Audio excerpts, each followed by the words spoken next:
बिस्मिल्लाहिर्रहमानिर्रहीम, अस्सलाम वालेकुम। खेलों की खबरों पर तबसरा और तज्जियों से जिस स्कोर के एक और प्रोग्राम के साथ सैयद याया हुसैनी आपकी खिदमत में हाजिर है। वो पाकिस्तान टीम जिसके बारे में कहा जा रहा था कि बांग्लादेश से हार गई है, इंग्लैंड को तो हरा नहीं सकती, लेकिन टीम पाकिस्तान ने न सिर्फ इंग्लैंड को हराया बल्कि टेस्ट सीरीज़ भी अपने नाम की। और वो भारत की क्रिकेट टीम जिसने कुछ महीने पहले आईसीसी वर्ल्ड T20 का टाइटल ब्रिजटाउन बारबाडोस में जनूबी अफ्रीका को शिकस्त देकर रोहित शर्मा की क़यादत में जीतने का एजाज़ हासिल किया था। पहले वो श्रीलंका में वनडे सीरीज़ हारे और अब अपने घर में न्यूजीलैंड के ख़िलाफ़ तारीख़ में पहली मरतबा टेस्ट सीरीज़ में नाकामी से 2-4 हो गए हैं। और पुणे में खेले जाने वाले टेस्ट मैच में भारत को 113 रन से नाकामी का सामना करना पड़ा है।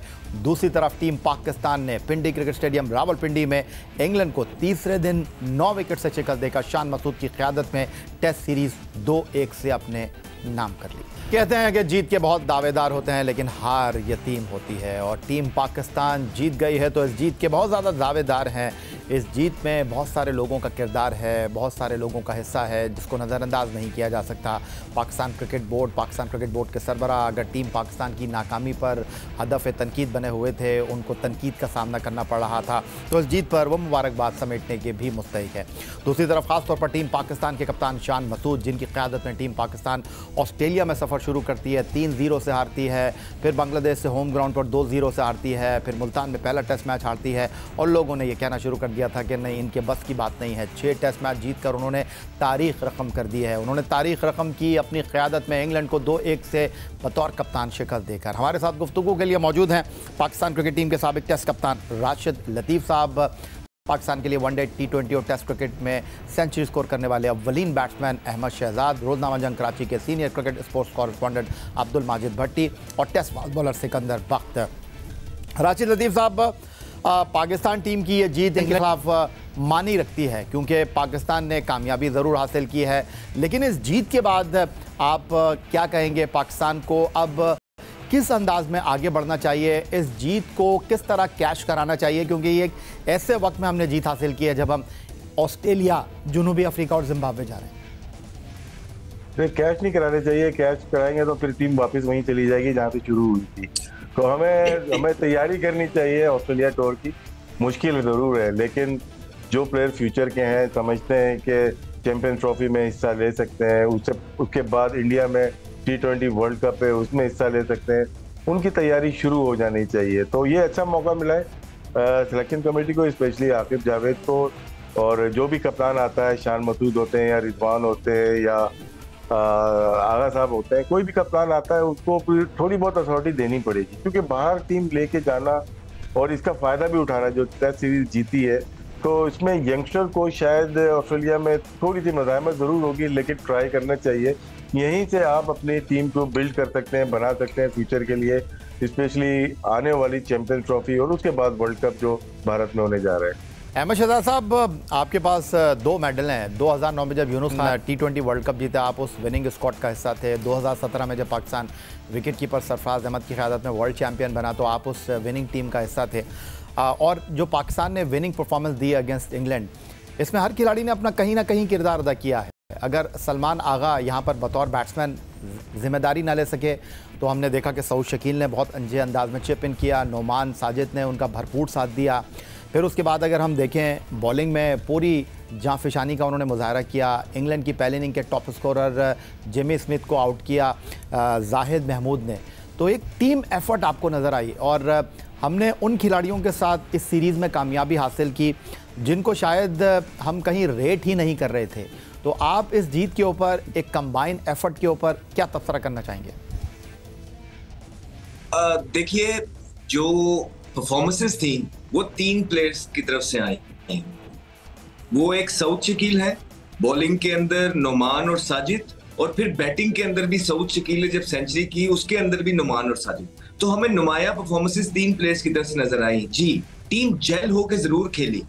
उसकी वजह यह भी हो सकती है कि जिस तरह हम पहले भी बात करते हैं, कुछ प्लेयर जो अननेसेसरी प्रेशर डाल के रखते थे, जब बड़े बड़े नाम आपने बिठाए होते हैं वो परफॉर्मेंस नहीं करते, तो जब वो खुद उदास होते हैं, उनको मीडिया बैशिंग कर रहा होता है, पूरी ड्रेसिंग रूम का माहौल जो है ना अफसुर्दा हो जाता है, और इसमें कोई ढकी चुकी बात नहीं है। तो जैसे ही वो प्लेयर्स आपने बाहर किए हैं, आपने यंगस्टर्स पे रिस्पॉन्सिबिलिटी डाली है, उनको पानी के अंदर छोड़ा है, उन्होंने आपको परफॉर्मेंस करके दी। और जब टीम जीतने लगती है ना, सारी टीम ऑटोमेटिकली जल नजर आती है। बड़ी अच्छी बात ये थी जो डोमेस्टिक के परफॉर्मेंस है, मैं तो शुक्रिया अदा करूंगा कामरान गुलाम का, साजिद का और नुमान का, कि जितनी भी जियो के प्लेटफॉर्म पे बैठ के हमने डोमेस्टिक के प्लेयर्स की बात की है, उन्होंने वो सच साबित की है। वो जो सारे दावे थे कि औजार नहीं है, स्पिनर 20 आउट नहीं कर सकते, कामरान गुलाम इंटरनेशनल मटेरियल नहीं है, उन सबको गलत साबित किया। सिकंदर बख्श साहब, अब मैं एक बात आपके सामने रखना चाहूँगा। हमने जीत हासिल की 4 इनिंग्स में 181.3 ओवर डाले नुमान और साजिद ने, और जो 40 विकेटें थी उनमें से 39 इन दोनों ने शेयर की। एक ने 20 आउट किए, एक ने 19 आउट किए। और ये वही खिलाड़ी हैं जिनके बारे में हम कह रहे थे कि फ़िटनेस का मसला है, ये वही खिलाड़ी हैं जिनके बारे में हम कह रहे थे कि इनकी एज हो गई है, लेकिन इन्होंने हमारी जीत को सीमेंट किया। देखिए, उस दिन राशिद ने बड़ी अच्छी बात कही थी कि ज़रूरी नहीं है कि फ़िटनेस के अंदर वो 100 मीटर की रेस जीत रहा हो, या वो 10 किलोमीटर की जाके वो जॉग करके आए या रन करे या मैराथन रन करे। नहीं, उसको एक लिमिटेड उसकी फ़िटनेस का लेवल होता है, और फिर एज के हिसाब से और कौन सी कैटेगरी में है वो, उसके हिसाब से उसके फ़िटनेस का जज करना चाहिए। उसके लिए you have to be very honest. जो आपका जो टेस्ट दे रहा है वो ऑनेस्ट होना चाहिए, और मैंने पहले भी कहा है कि सामने लोगों को बिठा के करें। तो ज़रूरी नहीं है कि एक ही कहते हैं ना, हाँकना कहते हैं ना, एक ही छड़ी से हर एक को नहीं आप हाँक सकते। जो स्पिनर है, या जैसे हमारे दौर में इकबाल कासिम थे, क्या उनकी ऐसी फिटनेस नहीं थी कि वो हमारे खान साहब के साथ या किसी और के साथ रेस लगाएं? उन्होंने आपको चेन्नई में जिताया। बिल्कुल, मतलब वो वॉज अ ग्रेट बॉलर। जिस तरह नोमान है इस तरह वो भी थे, जो बड़े ज़बरदस्त बॉलर थे, मगर उनकी वो फिटनेस लेवल आप उनको मैच नहीं कर सकते। तो हमें उसको कैटेगरी को डिवाइड करके रखना पड़ेगा, कौन किस हिसाब से, और फिर उसके अलावा हमें नए बच्चों को आइडेंटिफाई करना है। मैं अभी आप लोग ऑस्ट्रेलिया की बात कर रहे थे तो मेरे जहन में आया कि मुझे जो एक लड़का बहुत पसंद है वो जहांदाद खान है। मैं चाहूँगा कि ज़रूर सेलेक्टर्स उस पर नज़र डालें और उसको लेके जाएं ऑस्ट्रेलिया जैसी जगह पे। He is a good swimmer, is a batsman. तो इस तरह के बच्चों को आप पिक करें जिन्होंने परफॉर्मेंस दी है, और उन लोगों को ज़रूर हटाएं जो ये कहते हैं कि जनाब यहाँ पे स्पिनिंग ट्रैक नहीं बन सकती, हमारे पास स्पिनर्स नहीं है, जिनको पाकिस्तान की क्रिकेट का नहीं पता। अभी राशिद ने वही बात कही है कि वो लड़के जो क्रिकेट में इन्वॉल्व होते हैं, जो जाकर देखते हैं ग्राउंड पे, आप उनके ऊपर ज़रूर डिपेंड करें। ऐसे लोगों को ना कि इंग्लैंड से बुला लिया कि आए आप आके चलाएं, पाकिस्तानी हैं मगर रहते तो इंग्लैंड में हैं, तो ऐसे लोगों से दूर रहें। अब्दुल माजिद भट्टी साहब कहते हैं साफ़ी जो होता है वो 70 की बाउंड्री के बाहर होता है, और जो क्रिकेटर होता है वो 70 गज़ की बाउंड्री के अंदर होता है। लेकिन बतौर साफ़ी इस काम में 30 साल से ज़्यादा का अरसा आपको हो गया है, बहुत सारी कामयाबियाँ नाकामियाँ आपने देखी, बहुत सारे खिलाड़ियों का सिराज जो सूरज आपने वो तुलू होते हुए देखा, और बहुत सारे खिलाड़ियों का सूरज जो है वो गुरूब होते हुए भी आपने देखा। तो आपसे ये जानना चाहूँगा कि इस जीत को आप क्या मानी पहनाना चाहेंगे, इस जीत को आप किस तरह देख रहे हैं पाकिस्तान टीम की मच नीडेड विक्ट्री? देखिए, यह सहाफ़ी की हैसियत से तो हमने पाकिस्तान क्रिकेट के बहुत उरूज व ज़वाल देखे, लेकिन आपने प्रोग्राम के इब्तिदा में पाकिस्तान के ड्रेसिंग रूम का वो जो मंज़र दिखाया ना, जब शान मसूद ने छक्का मारा और पाकिस्तान के ड्रेसिंग रूम में वो सेलिब्रेशन हो रही थी, तो सहाफ़ी के अलावा एज ए पाकिस्तानी भी हमें एक अजीब-व-गरीब खुशी थी कि ये मनाजिर हमने काफ़ी दिनों बाद देखे। लेकिन अब जो तल्ख़ हक़ाइक़ थे, थोड़ा सा अहमद शहजाद ने उसका ज़िक्र किया। तल्ख़ हक़ाइक़ ये थे कि हमने ये तय कर लिया था कि इन 11 के अलावा पाकिस्तान की टीम बन नहीं सकती। तल्ख़ हक़ाइक़ ये भी थे कि बाज़ ऐसे बड़े नाम थे जो कोचिज़ को, ये कोचिज़ की रिपोर्ट में मेंशन है। एडम हॉलियक जो ऑस्ट्रेलिया में पाकिस्तान के बैटिंग कंसल्टेंट थे, उनकी रिपोर्ट उठा के देख लें। उन्होंने पीसीबी को कहा है कि मैं जब समझाता था तो वो बैट्समैन मेरी बात मानने के लिए तैयार ही नहीं होते थे। फिर हमने अपने दोस्तों यारों का पसंद नापसंद के तहत एक हल्का बनाया हुआ था, लेकिन हम ये समझते रहे कि शायद मोहसिन नकवी साहब क्रिकेट को समझते नहीं हैं। वो जिन एडवाइज़र्स के साथ आगे बढ़ रहे हैं, शायद वो सर्जरी की बात तो कर रहे हैं लेकिन सर्जरी होगी नहीं। लेकिन देखें, असल जो चीज़ थी कि टैलेंट को परखने वाली और दुरुस्त जगह पर दुरुस्त प्लेयर्स को खिलाने वाली आंख नहीं थी जो हमने अब आकिब जावेद, अज़हर अली और अलीम डार के आने के बाद देखी। तो मेरे ख्याल में पाकिस्तान क्रिकेट को क्रेडिट जाता है। मैं ये नहीं कहता कि आप किसी का कैरियर ख़त्म कर दें, उसको हमेशा के लिए बाहर कर दें, लेकिन वो लोग आगे लेके चलें जो पाकिस्तान क्रिकेट की ज़रूरत है। ये ना हो कि भाई फला आदमी नागुज़ीर है, उसके बगैर 11 खिलाड़ी नहीं बन सकते। इस तरह पाकिस्तान क्रिकेट आगे नहीं बढ़ेगी। अगर वाकई कोई पाकिस्तान को डिलीवर करके दे सकता है तो उसको खिलाएं, वरना जो नहीं कर सकते तो उनको थोड़ा सा एहसास होना चाहिए कि भाई आपने पाकिस्तान क्रिकेट को यहाँ छोड़ा था, इन लोगों ने पाकिस्तान क्रिकेट को आज यहाँ पहुँचा दिया। वजह फरमाया अब्दुल माजिद भट्टी साहब ने, और उनका कहना यही है कि एहसास से। जी भाई, सवाल करना चाह रहा हूँ जनाब। क्योंकि ये बहुत क्रिटिकल मोमेंट है पाकिस्तान क्रिकेट का। जैसे भट्टी साहब ने कहा कि हमने नामवर या जो स्टार्स प्लेयर है उनको बाहर करके हमने कामयाबी हासिल की, ये मौक़िफ़ बनता है। अभी टीम अनाउंस होगी पाकिस्तान जनाब, ऑस्ट्रेलिया टूर करने वाली जी। अगर ये दोबारा आते हैं तो क्या पहले गलती की थी या अब गलती करेंगे? वो प्लेइंग 11 में तो आएंगे। तो ये सवाल का जवाब भट्टी साहब से लेना मैं बिल्कुल आपके सवाल का जवाब दूंगा राशिद लतीफ़ साहब, और आपके सवाल के 2 जवाब हैं। बिल्कुल मैं उसको प्रोग्राम का हिस्सा बनाऊंगा, लेकिन एक ब्रेक के बाद अब्दुल माजिद भट्टी, सिकंदर बख्श, अहमद शहजाद और राशिद लतीफ़ हमारे साथ गुफ्तगू के लिए मौजूद हैं। मिलते हैं एक ब्रेक के बाद।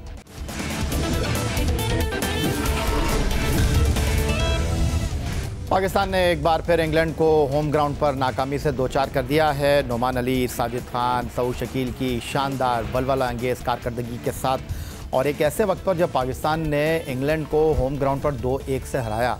पड़ोसी मुल्क भारत अपने बड़े नामों के साथ न्यूजीलैंड के साथ तारीख में पहली मरतबा टेस्ट सीरीज़ में नाकामी से 2-4 हो गया, और 12 साल के बाद भारत को होम ग्राउंड पर एक ऐसी टीम के खिलाफ नाकामी का सामना करना पड़ा जो कि अपना कप्तान केन विलियमसन के बगैर उनके साथ मुकाबला कर रही है।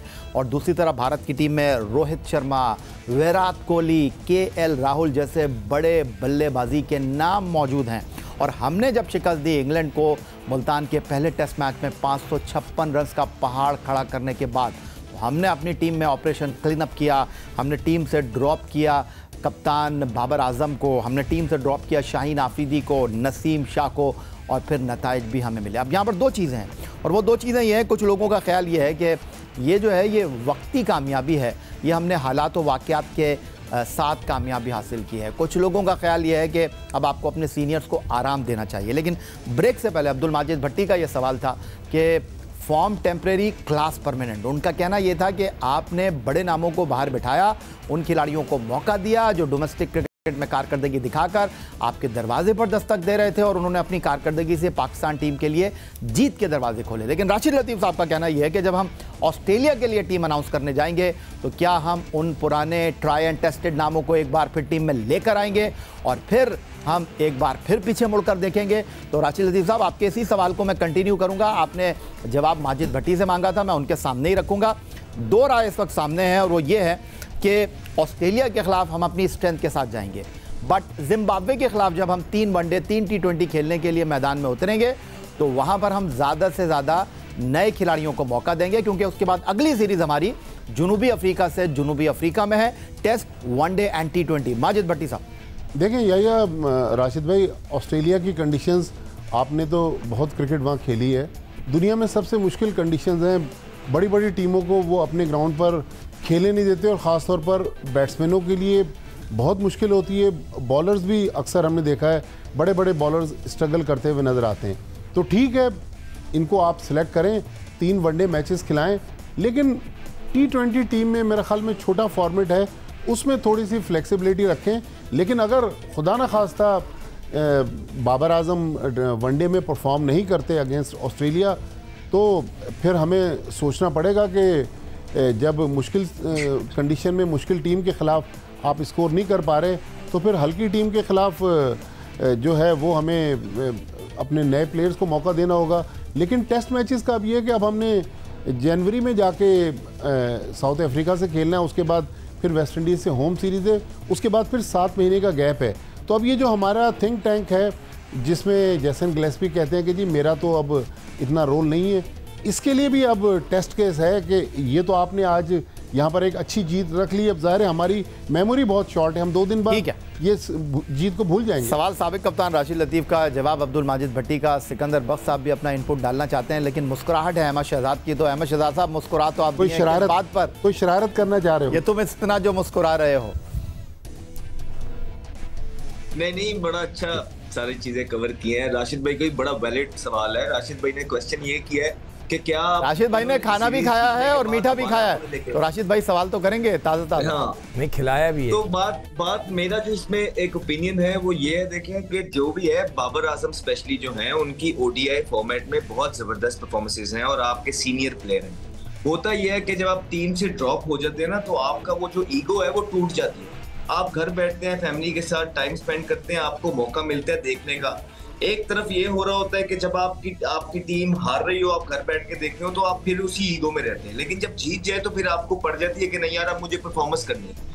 और बाबर आजम अगर जाएंगे ऑस्ट्रेलिया के अगेंस्ट, क्योंकि वो पहले गए हुए हैं ऑलरेडी, उनका एक्सपीरियंस है, तो वो एक अच्छा एक्सपीरियंस वहां पे जरूरी होता है। इस तरह के मुल्कों के अंदर आप बच्चों को लेके नहीं जा सकते, क्योंकि वो आज से पहले वहां नहीं खेले। आप बच्चे लेके जाएंगे, वो अगर फ्लॉप हो गए खुदा ना खास्ता, आप उनको ड्रॉप कर देंगे। तो जब टीमें बनाई जाती हैं वो इसी तरह बनाई जाती हैं कि आप मुश्किल सीरीजें जो होते हैं अपने सीनियर प्लेयर जिस पे इन्वेस्टमेंट हुई होती है आप उनको देते हैं, और जो आसान सीरीजें आती हैं, आप होम सीरीज हो गई, जिम्बाब्वे हो गया, नेपाल हो गया, आप वहाँ अपने रिकॉर्ड्स नहीं बनाते हैं, वहाँ बच्चों को छोड़ते हैं, वहाँ डेवलप करते हैं। ठीक है, अच्छा सिकंदर साहब आप जवाब तो देंगे, लेकिन मेरे एक सवाल को भी ऐड कर लीजिए अपनी गुफ्तगू में कि आपने नोमान और साजिद के साथ यहाँ तो किला फतह कर लिया है, यहाँ तो किले की जो फसील है उसके ऊपर अपना झंडा लगा दिया है, लेकिन अब आप ऑस्ट्रेलिया, जिम्बाब्वे और साउथ अफ्रीका जा रहे हैं, वहाँ पर आपको तेज़ तीखे बॉलर चाहिए होंगे। नहीं देखिए, जो ये सवाल है राशिद का बिल्कुल सही है। हमें बाबर को ज़रूर खिलाना चाहिए, हमें नसीम शाह को भी लेना चाहिए, शाहीन को भी। जो असल चीज़ वो है कि वहाँ पर ऐसा शख्स वो हो जिसके पास फुल अथॉरिटी हो कि वो चीज़ों को कंट्रोल कर रहा है। गैरी कर्स्टन है नाम उसका। I don't know about him, मतलब मुझे नहीं पता। हमें ऐसा देखें, यही लड़के हमारे स्टार्स हैं, यही परफॉर्म करेंगे, यही करेंगे। अब इन पे प्रेशर भी है कि हमारे बगैर वो टीम जीत गई है। इनके सामने मेरे साथ देखें, मैं टीम के साथ रहा हूँ ना, असिस्टेंट कोच और एनालिस्ट, मुझे पता है कि लोग लड़के नहीं सुनते। ऐसा शख्स होना चाहिए इनके साथ अथॉरिटी वाला, चाहे वो आकिब जावेद हो, चाहे वो कर्स्टन हो, कि वो इनको कंट्रोल करे कि तुमने ये खेलना है, वो ना डिक्टेट करें। जब ये डिक्टेट करते हैं लड़के तो फिर चीज़ें ख़राब हो जाती हैं।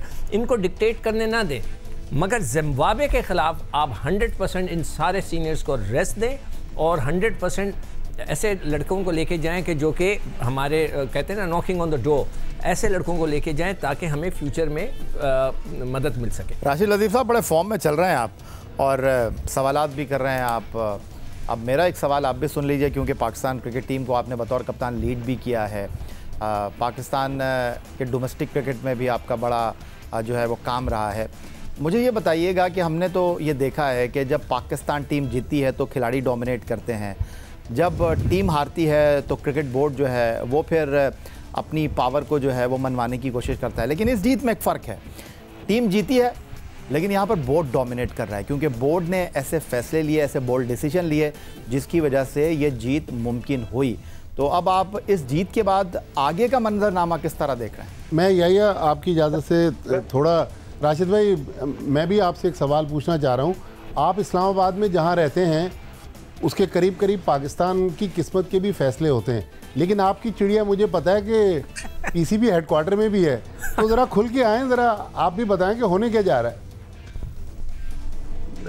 होने तो कुछ नहीं जा रहा, लेकिन मैं पिछली बातें कर लूँ। अभी आगे की बात पूछ रहे थे यही साहब। देखें, जब नकवी साहब आए तो सबसे पहले उन्होंने हाथ रखा वहाब रियाज पे। अब वहाब रियाज ने या मोहम्मद यूसुफ ने या असद शफीक ने या अब्दुल रज़ाक ने मनवाया बाबर आजम को एज ए कैप्टन। एक फैसला ये गलत था कि सिलेक्शन कमेटी इतनी पावरफुल बना दी और फिर कप्तान वापस लेके आ गए। ये मिस्टेक थी बिगेस्ट। चले हम मार्जिन दे देते हैं नकवी साहब को कि अभी उनको पता नहीं था, जो पंजाब गवर्नमेंट के साथ जो काम करते हुए आए थे वहाब रियाज, उनको तजर्बा भी है सारी चीज़ें, लेकिन हर की चीज़ सही नहीं होती हैं, गलतियाँ होती हैं। तो वहाब रियाज जब गए पाकिस्तान टीम के साथ बहुत अच्छा फैसला था, लेकिन हमने कुर्बानी दी सईद अजमल की, जो कि स्पिन बॉलिंग कोच गए थे, अमेरिका में दूसरी जगह ठहरे हुए थे, फिर वो वापस आ गए। ये चिड़िया की रिपोर्ट है जो आप बात कर रहे हैं। तो सईद अजमल आपके साथ बॉलिंग कोच तो रहा, अभी भी पीसीबी के पेरोल पे है bowling coach, Mushtaq Ahmed as a consultant है, लेकिन जीत जब होती है तो दो ऐसे बॉलर आते हैं जिसके हम डोमेस्टिक बोल रहे हैं कि वहाँ से आए, उनको तो किसी ने नहीं सिखाया, और हमारे पास स्पिन बॉलिंग कोच है ही नहीं टीम के अंदर। तो ये एक चीज़ हो गई। आगे की बात यह है कि बिल्कुल जो फैसले होने, जो बोर्ड अगर क्रेडिट ले रहा है लेना चाहिए, लेकिन वो हमारा काम है कि हम किसको क्रेडिट देते हैं, जिसको हम समझेंगे। हम 10 सालों से पाकिस्तान क्रिकेट को देख रहे हैं। अहमद जब खेला करते थे, हम एक मैच नहीं छूटा कोई। मैं जहाँ बैठता था या आज बैठा हूँ, मैच जरूरी होता देखना। उसमें बहुत कामयाबियां मिली हैं और बहुत नाकामियां भी पाकिस्तान के नसीब में आई। लेकिन जब क्रेडिट बोर्ड लेगा तो फर्क किसको पड़ेगा? जो जिसने कामयाबी दिलाई उसको ड्यू क्रेडिट देना चाहिए। आकिब जावेद नहीं होता, डिसीजन नहीं हो सकते थे। भट्टी साहब भी बैठे हुए हैं, आप भी हैं, अहमद भी है, सिक्कू भाई भी है। उसने हार्ड डिसीजन लिया है। किसके लिए लिया है? पाकिस्तान के लिए। वो चाहता है इंडिविजुअल तैयार ना हो, टीम तैयार हो। और आगे क्या होगा? अगर आकिब को ज्यादा पजीराई मिल गई तो आकिब अलहदा होता हुआ भी नजर आएगा आपको, क्योंकि ये पास में बहुत सारे लोगों के साथ हुआ है कि उन्होंने टीम बिल्ड की, उसके बाद क्रेडिट लिया, उसके बाद देखिए हर एक लाइन होती है कि मुझे अगर ट्रिगर करना है कहाँ पे करेंगे, अहमद को करना है कहाँ पे करेंगे।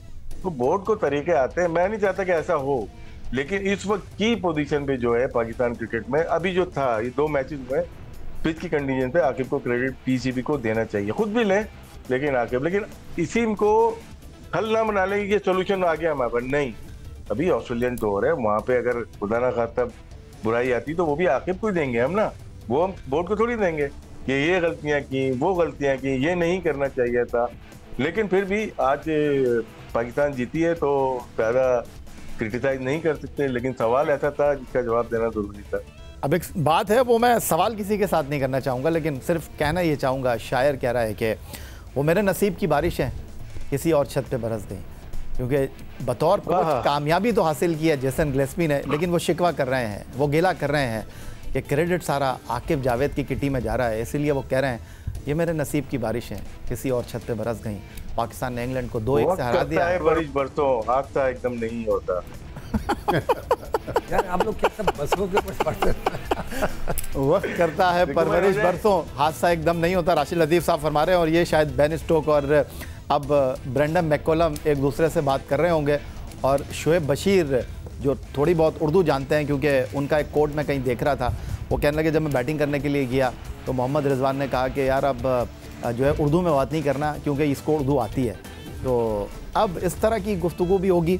तो बहरहाल अगर इस तरह की शायरी होगी तो शुएब बशीर ही ब्रेंडन मैककलम और जो उनके कैप्टन हैं बेन स्टोक उनको समझाएंगे। हम मज़ीद गुफ्तगू करेंगे राशिद लतीफ़, अहमद शहजाद, सिकंदर बख्श और अब्दुल माजिद भट्टी से एक ब्रेक के बाद।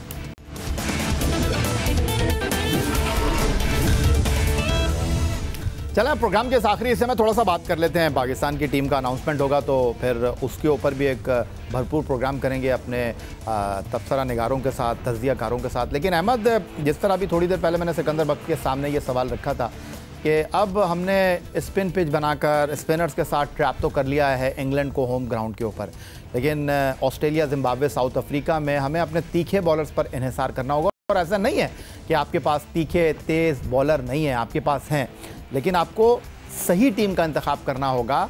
आपको अच्छे खिलाड़ियों को सही मौके पर सही टीम बनाकर आगे बढ़ना होगा। हार जीत खेल का हिस्सा है। जी ऑब्वियसली जिस तरह राशिद भाई ने भी पहले बोला है, पिक एंड चूज करना पड़ेगा कि किसको आपने खिलाना है, किसको नहीं। ऑस्ट्रेलिया के अंदर तो मीडियम पेस या जो 135 तक बॉलिंग कर रहे हैं उनका कोई काम नहीं, तो जिसको भी टीम में डाल रहे हैं, आकिब भाई को खुद भी एक्सपीरियंस है, पहले उसको चेक कर लें कि वो 135 से ऊपर जा रहा है कि नहीं जा रहा। अगर नहीं जा रहा तो फिर उसको सिलेक्ट करने का फायदा कोई नहीं है। अगर कोई हाफ फिट है उसको भी जरा चेक कर लें, ठीक है, सिलेक्ट करने से पहले कि किसी की कोई इंजरी तो नहीं है। तो क्योंकि वहां पे बहुत लोग एक्सपोज होते हैं, स्पेशली बॉलर्स। अगर बॉलर तगड़ा है तो उसको वहां से हीरो बन के भी आता है, लेकिन अगर बॉलर कोई निगल कैरी कर रहा है या बॉलर तगड़ा नहीं है तो वहां बड़ी पिटाई भी होती है और नुकसान मुल्क का हो जाता है। तो मैं अगर उनकी जगह होता तो हमारे मुल्क में जितने फास्ट बॉलर्स मौजूद है मैं उनको सिलेक्ट करता, जिसमें से हसनैन एक तगड़े फास्ट बॉलर हैं जिन्होंने अभी पीछे परफॉर्मेंस की है, मुझे पर्सनली भी बहुत पसंद है, बड़े अच्छे लड़के हैं, एथलीट हैं, फील्डर भी अच्छे हैं। उसके साथ देखिए नसीम शाह भी जो है बॉलिंग तेज करते हैं, उनके पीछे पास में परफॉर्मेंसेस नहीं रही हैं, लेकिन हमारी मजबूरी है कि हमारे पास इस तरह की रिप्लेसमेंट मौजूद नहीं है अभी फास्ट बॉलिंग में कि हम उनको भी रिप्लेस कर पाए। दूसरी तरफ हारिस रऊफ भी एक इस तरह के बॉलर हैं जिनको बिग बैश का एक्सपीरियंस है, दो कि उनकी अपनी परफॉर्मेंसेस पास में अच्छी नहीं है, लेकिन हमारे पास रिप्लेसमेंट रेडी नहीं है और वो तेज बॉलिंग करते हैं। तो मेरा ख्याल है पिक एंड चूज करना है। साउथ अफ्रीका बिल्कुल डिफरेंट कंडीशन आ जाती है, वहां आपके मीडियम पेसर्स चल जाते हैं, तगड़े होते हैं, लेकिन ऑस्ट्रेलिया बिल्कुल डिफरेंट है। हाँ, इन बिटवीन जो जिम्बाब्वे की सीरीज है वो बहुत इंपॉर्टेंट सीरीज है, वहां पे आपने अपने यंगस्टर्स खिलाने हैं ज्यादा, और वो यंगस्टर्स खिलाने हैं कि ना कि किसी एक स्पेसिफिक एजेंट की तरफ से प्रमोट हो रहे हो, वो बोले नहीं, खुद डोमेस्टिक के जो परफॉर्मर हैं, जो साल परफॉर्मेंस कर रहे हैं, जिस तरह इन्होंने वो परफॉर्मर्स को इस टेस्ट सीरीज के अंदर डाला है, उसी तरह के परफॉर्मर्स को आपने वहां पे जिम्बाब्वे के खिलाफ और ऑस्ट्रेलिया में डालना है, ना कि जो पीआर प्रमोशन के थ्रू जो है ना सामने ला के दिखा रहे हो हमारे स्क्रीनों पे। अहमद, मैं सवाल जो है ना वो माजिद भट्टी साहब से करने जा रहा था, लेकिन मैं आपसे इतना कहना चाहता हूँ, आप इस वक्त वो काम कर रहे हैं कि बंदा गिर गया है और बस उठ नहीं रहा, लेकिन आपने उसको और मारना है, इतना मारना है आपने उसको कि वो उठने के किसी काबिल ही न रहे। अहमद को मैं कह रहा था, एक सवाल अहमद कुछ कहना चाहेंगे? बंदा कौन है जो उठ रहा है, मुझे समझ नहीं आई जरा। मैं इन दोनों से एक सवाल करना चाह रहा हूँ यार, हम लोग फास्ट बॉलर्स की बात करें, हमें स्पिनर्स की बात करनी चाहिए। अहमद और राशिद, हाँ, दोनों से मैं पूछना चाह रहा हूँ यार, आप दोनों के एक्सपीरियंस के हिसाब से क्या है, आप कह रहे हैं कि ऑस्ट्रेलिया में भी हम स्पिनर के साथ एक तो चाहिए होता है ना, क्या साजिद वनडे में कराता है बॉल? शहजाद, आपने देखा है उसको वनडे में कराते हुए? Good idea. मैंने साजिद को बॉल कराते हुए तो देखा है, लेकिन मैंने साजिद की कुछ बातें भी सुनी है, और मैं क्योंकि डोमेस्टिक इकट्ठे खेलते हैं, मैं वो बातें टीवी पे करना नहीं चाहता, लेकिन उस बेचारे को तो खिलाया तक नहीं जाता है, वो तो रो रहा होता है, वो T20 में सर पकड़ के बैठा होता है, आप उसको खिलाते नहीं है, आपको नहीं पता कि डोमेस्टिक के अंदर क्या क्या होता है प्लेयर्स के साथ। वो तो अल्लाह का शुक्र है, अल्लाह ने जो लिखा हुआ था कि उसको बुला लिया गया और वो परफॉर्मेंस कर गया। ठीक है, अहमद के कुछ ये सवाल जो हाँ, नहीं, अच्छा सवाल भी रखना चाहिए कि जी जी फिर 2 साल बाद उसको डोमेस्टिक हुई।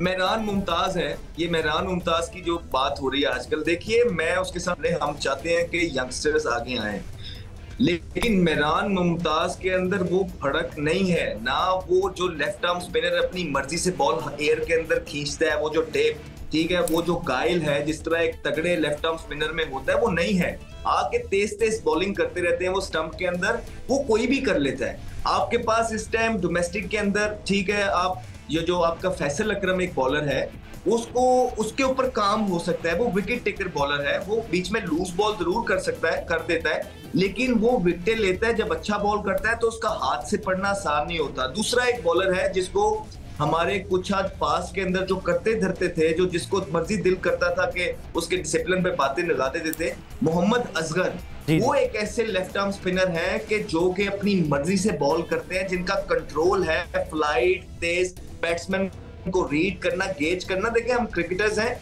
हम साथ खेलते हैं, हमें पता है, मैं वो मशवरा देता हूँ, बात करता हूँ जो मैं खुद जेन्युइनली जो है ना मुझे लगता है। तो मेहरान मुमताज का जो आप लोग या कुछ आध लोग जो नाम बनाए बैठे हैं कि उनका नाम आएगा, मुझे लगता है कि मेहरान मुमताज को क्रिकेट खेलने दें, स्पिन कोच, बॉलिंग कोच के साथ लगाएं, उनको बहुत काम करने की जरूरत है। मोहम्मद असगर को लेके आए, वो आपके पास मुल्क में एक वाहिद लेफ्ट आर्म स्पिनर है नुमान के साथ, जो who can does the job, fielder भी बड़ा तगड़ा है। अच्छा, ये कह रहे हैं कि मोहम्मद असगर को लेकर मैं राशिद आपसे ये जानना चाहता हूँ, वनडे क्रिकेट में पहली हैट्रिक करने वाले जलालुद्दीन, 2 दिन पहले उनसे मेरी बात हो रही थी, उनका कहना ये था कि ये जो जाहिद महमूद हैं, ये T20 और 50 ओवर की क्रिकेट के ज़्यादा बेहतर बॉलर हैं। आप ऑस्ट्रेलिया में जा रहे हैं, और सिकंदर बख्श ने बड़ी अच्छी बात की कि वाई आप सिर्फ फास्ट बॉलर के बारे में क्यों सोच रहे हैं, यहाँ पर भी आप स्पिनर को टीम में इंक्लूड कर सकते हैं। आप क्या कहना चाहेंगे? बिल्कुल एग्री करता हूँ सिकंदर भाई की बात से। तजर्बा ही होता है ना, आप कोई नाइट सुपर स्टोर तो खरीद नहीं सकते। सिद्धू भाई के बाद जो है, बिल्कुल आपके पास रिस्ट स्पिनर होने चाहिए, चाहे वो लेफ्ट आर्म हो चाहे वो राइट आर्म हो। नाम नहीं लूंगा किसी को, किसी की प्रमोशन हो जाएगी, फायदा नहीं है, या किसी को डिमोट करना चाहता नहीं। मीडिया है, स्ट्रॉन्ग मीडिया होता है, इससे फर्क पड़ता है, सिलेक्शन कमेटी पे, बोर्ड पे फर्क पड़ता है। लेकिन आपके पास 2-3 चाइनामैन का वर्ड अब हदफ कर दिया गया है। आपके पास रिस्ट स्पिनर लेफ्ट आर्म जो होते हैं उसको देख लें, जिसमें एक फैसल अकरम का नाम दिया है उन्होंने, और मजीद पे हैं, वो आपको कामयाब करवा सकते हैं, क्योंकि वो रीड नहीं होंगे। अबरार का इसलिए नाम ले लूंगा कि उन्होंने मादरत कर लिया पीसीबी से, क्योंकि उनको कल या परसों वो जो ऑस्ट्रेलिया जा रहे थे तो उनकी तबीयत सही नहीं है, चिकनगुनिया और साथ में डेंगू था, तो इस वजह से उन्होंने मादरत कर दी। इस तरह के बॉलर आपको चाहिए जो ऑर्थोडॉक्स स्पिनर हैं, लेफ्ट आर्म स्पिनर हो जाए या ऑफ स्पिनर। आपने बात की साजिद की, राशिद एक मिनट सिको भाई, नहीं, मैं सिर्फ ये कहना चाह रहा हूँ कि फैसल अकरम की जो आप बात कर रहे हो, खत्म कर रहे थे। नहीं, मैं सिर्फ ये कह रहा हूँ उसको व्हाई नॉट इन जिम्बाब्वे, उसमें क्यों ना पूरा दाद दे। नहीं वो ठीक है, लेकिन वो रिदम टूट जाता है, बात फ्लो में कंप्लीट करने दिया जाता है। अच्छा चले ठीक। इसमें मैं जो बात साजिद के जो ट्रिकी पॉइंट था, अच्छा पॉइंट है, साजिद की जो लाइन है ना टेस्ट मैच की बहुत अच्छी है। ये नहीं कह रहा कि वनडे में कामयाब नहीं होगा।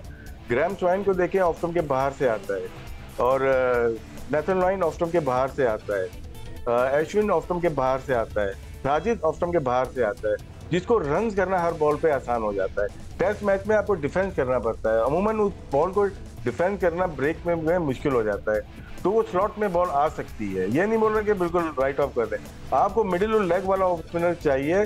जैसे अभी ऑलराउंडर खेल रहा था, नाम नहीं लेता, इमर्जिंग में गया हुआ था, उस प्लेयर को हमने वेस्ट किया है, वो कैप्टन था पाकिस्तान अंडर 19 का। तो ऐसे प्लेयर्स को देखें, सलमान अली आगा आ गया, ठीक है, अगर उनके जो बैकअप बनाना है तो उसी को बनाएंगे ना, जो पाकिस्तान अंडर 19 का कैप्टन था या सेंचुरीज कर रहा है, वनडे में आउट कर रहा है, तो आपको बैकअप तैयार करने पड़ेंगे। तो राशिद ये भी बता दीजिए कि व्हाइट बॉल क्रिकेट में साजिद की जगह बनती है? मेरी तरफ से मैं किसी को मना नहीं करूंगा, ये एक सिलेक्शन कमेटी का काम है, लेकिन अभी आपके पास ऐसे स्पिनर डोमेस्टिक में मौजूद हैं जो वनडे में अच्छी बॉलिंग करते हैं। जी माजिद भट्टी साहब, देखें बिल्कुल पाकिस्तान के पास टैलेंट तो है, मसला वही है कि इस सीरीज़ से पहले तक तो बहुत सारे टैलेंटेड प्लेयर थे जो इग्नोर होते रहे। तो अब आकिब जावेद और उनकी टीम ने जितना अच्छा काम किया, पाकिस्तान आज माशाल्लाह 3.5 साल बाद टेस्ट सीरीज़ जीत गया, तो उम्मीद यही है कि वो गैर जानिबदार अंदाज में वनडे और T20 का भी सिलेक्शन करेंगे। देखें ये बड़ा ट्रिकी सिलेक्शन है, इसीलिए ये टीम डिले हो गई है। 26 और 27 की दरमियानी शब इसने ट्रैवल करना है, क्योंकि चेयरमैन साहब मुल्क से बाहर थे, आज शायद वो सुबह पहुंच गए, तो अभी शाम में मीटिंग होगी, फिर शायद आज या कल टीम अनाउंस हो। तीन अलग अलग टीमें अनाउंस होने वाली हैं। पहले वनडे के लिए अलग अनाउंस होगी, फिर ऑस्ट्रेलिया के T20 के लिए अलग अनाउंस होगी, फिर बिल्कुल मुख्तलिफ टीम अनाउंस होने जा रही है जिम्बाब्वे के लिए। लेकिन क्या तब्दीलियाँ आती हैं, ये मेरे ख्याल में आकिब जावेद चूँकि आउट ऑफ द बॉक्स उन्होंने टेस्ट सीरीज़ में भी सिलेक्शन किया है, तो उम्मीद तो यही है कि कुछ सरप्राइज़ होंगे। लेकिन क्या सरप्राइज़ होंगे, लेकिन जो सबसे मेन सवाल है जिस पे अभी तक किसी को उसका जवाब नहीं मिल पा रहा कि पाकिस्तान का वाइट बॉल कप्तान कौन होगा, क्योंकि अभी तो हमारे पास कप्तान ही नहीं है। और मैं आपको पहले दिन से ये कह रहा हूँ कि जो भी वाइट बॉल टीम का कैप्टन होगा वो पाकिस्तान क्रिकेट के लिए एक सरप्राइज़ नेम होगा। तो अब देखें कि ये सरप्राइज़ नेम के जो खुरा फाल है वो कितने घंटे में बाहर आता है। और आज का प्रोग्राम इतना ही। आप एक्स अकाउंट पर मुझे फॉलो कर सकते हैं। पाकिस्तान जीत की एक बार फिर आपको ढेर मुबारकबाद। पाकिस्तान ने तारीखी कामयाबी हासिल की और पड़ोसी मुल्क भारत की टीम जो है वो 12 साल बाद होम ग्राउंड पर हार गई। तारीख में पहली मरतबा वो न्यूजीलैंड से होम ग्राउंड पर हार गए। इसी को कहते हैं कभी के दिन बड़े कभी की रातें। बहुत शुक्रिया सिकंदर वक्त, अब्दुल माजिद भट्टी, राशिद लतीफ़ और अहमद शहजाद। अगले प्रोग्राम तक के लिए इजाज़त दीजिए। अल्लाह हाफ़िज़।